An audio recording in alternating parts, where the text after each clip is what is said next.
Most of us already know what is left standing after great economic turmoil, whether it be in the form of inflation, recession, a combination of both, stagflation, or even an economic depression. And we've been there, we've done that throughout history, and we've seen what has stood the test of time. Well, most of us know the answer. It's gold, but there's really more to it than that. And that's what this video is going to discuss about gold and about what is left standing in general and how it gives us a little bit of a different perspective. Let's explore.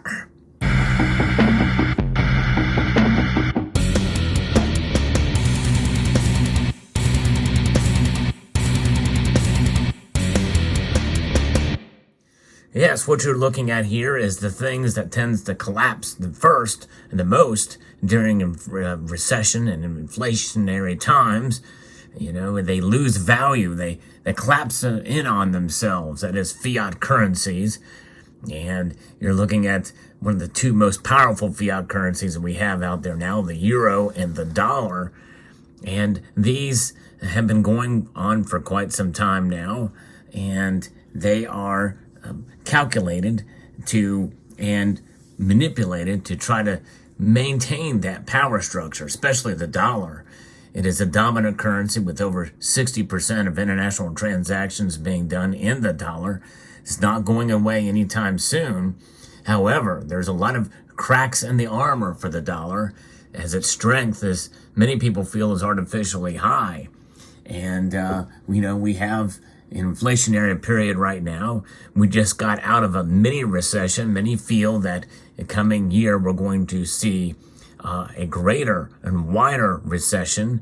Some equate it to likened what happened in 2008 and 2009 with the Great Recession. Some people feel we could go into a deeper economic ruin, a depression. Now there's a lot of liquidity. There's a lot of economic economic bubbles out there, with a lot of the asset bubble. We've got real estate bubble. We've got the everything bubble. And sooner or later, that bubble is going to pop somewhere. And so that leaves us with the question in general, what is the only thing left standing after inflation and recession or any other economic hardship or even depression? The one thing left standing in general is wealth, true wealth. Now, how is wealth measured? Well, we talk about gold, we talk about silver in this community a lot, and they're an important part. And certainly, I'm going to make the case for why they are probably the most stable stores of wealth and value out there during these times of economic hardship.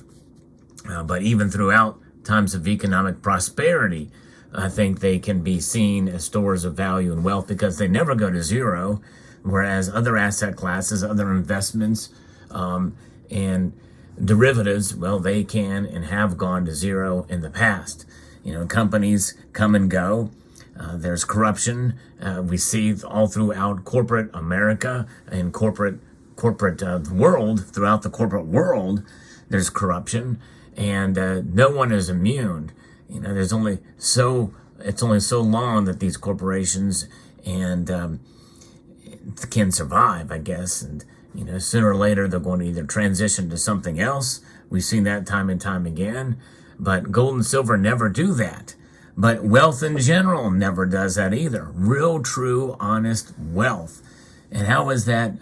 What are the different measures of that? Well, real estate is a part of that as well too. And we know the real estate market is very volatile as well. A lot of it is location. For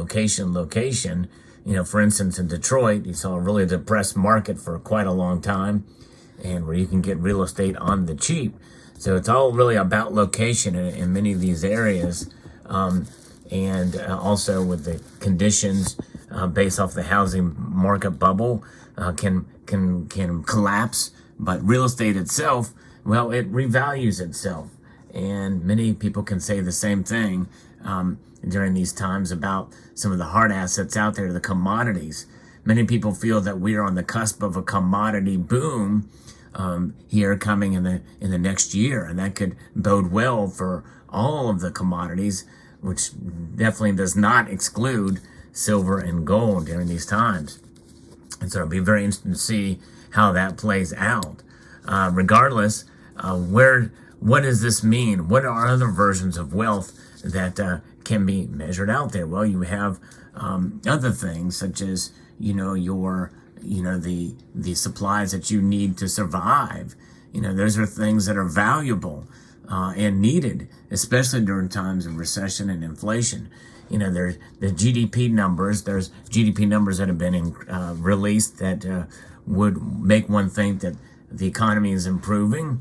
But a lot of people really fear inflation. So they're getting the staples like bread, butter, milk, toilet paper, and other things that are valuable. They're needed for everyday life. That is a measure of wealth when you have those things. And even though some of them may be perishable, some non-perishable, you think about it. When you buy a whole case of toothbrushes, well, you're set for quite a long time at a fixed price for those toothbrushes that do not erode or corrode away. They do not wear out. They stick around. Whereas currencies, they tend to hyperinflate time after time. And we've seen that in Venezuela, for instance, where their currency has gone into hyperinflation. The dollar is not there yet, but we are in a relatively uncontrolled rate of inflation for the dollar. And there's other currencies as well, too, that are experiencing it now around the world. So the dollar is not really a long store of wealth. It is a store of wealth, but it is a depleting store of wealth. Although that does sound like an oxymoron to a degree, because how can be a store of wealth when it's bleeding value? Well, people continue to save dollars with the understanding that they're going to lose a bit out of it, but they're going to maintain the rest, which is still a little bit of a backwards thinking, which is why a lot of people have moved more towards silver and gold. But we'll get to those in a moment. But what is another thing that is left standing after inflation, recession, depression, economic turmoil? Well, it's our human capital. I want to talk a little bit about that, because human capital, I think, goes hand in hand with the hard assets like silver and gold, because it's our faith in each other. It's our faith in our transactions with each other, and good deeds and the things that we do. We're in a season of giving, and it is a time where we recognize the humanity that we all share. And I think that is something that should not be discounted. And folks, that is a measure of wealth that is left standing no matter what. We've seen it throughout the time. There's a lot of good folks out there who give a lot to society and community. A lot of rich folks as well too who do that. I know people say, "Well, eat the rich" or what have you, but I'll tell you what, there's a lot of giving. There's a lot of benevolence in among the rich out there. But again, there's the opposite of that as well too. But it's all based off of human capital, and that is something that should not be discounted when we consider about what's left standing. Gold is a part, silver is a part of all of these things that are valuable. What about your automobiles? Yes, they used to say that you could drive a new vehicle off the lot and would lose 20, 30, 40% of its value. These days, used cars are going for as much as new cars. So that's kind of been turned upside down. It just depends on the supply. The plant depends on the need for automobiles, but we obviously need automobiles to get around. And so there is a sense of value there.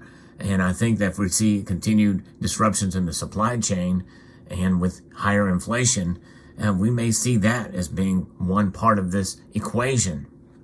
But real estate, you've got preparations, you've got sound money in gold and silver.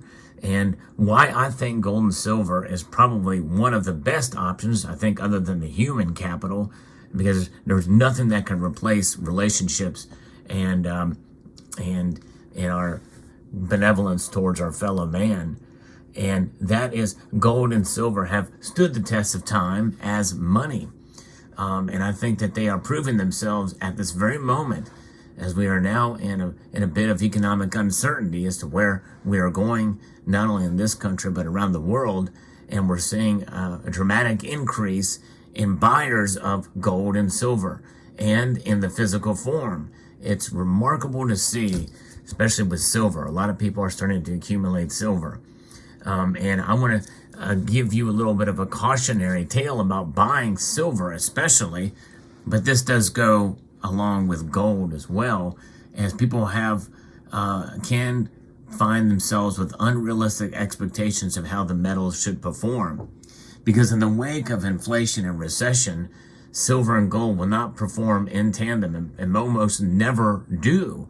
In other words, one would expect that here we are well into a year and a half into inflation, that silver and gold should be higher than where they are now.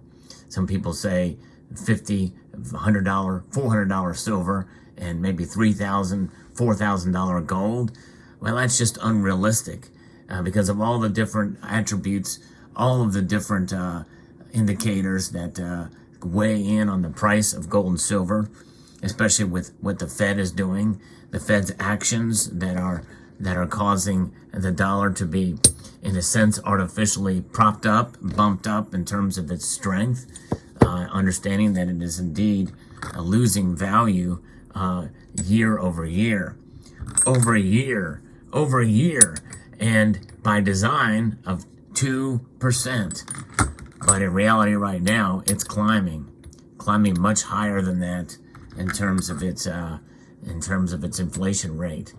And so the best thing we can do is just continue to hold on to and understand that gold and silver should be looked through the 10,000 or 30,000 foot view down onto its performance over the last 100 years, really. Even if you look at a chart of silver and gold over the last 100 years and adjust it for inflation, they prove their worth. I've done a couple of videos on that, one for gold and one for silver, about how 100 years of silver price and gold price history have proven their worth.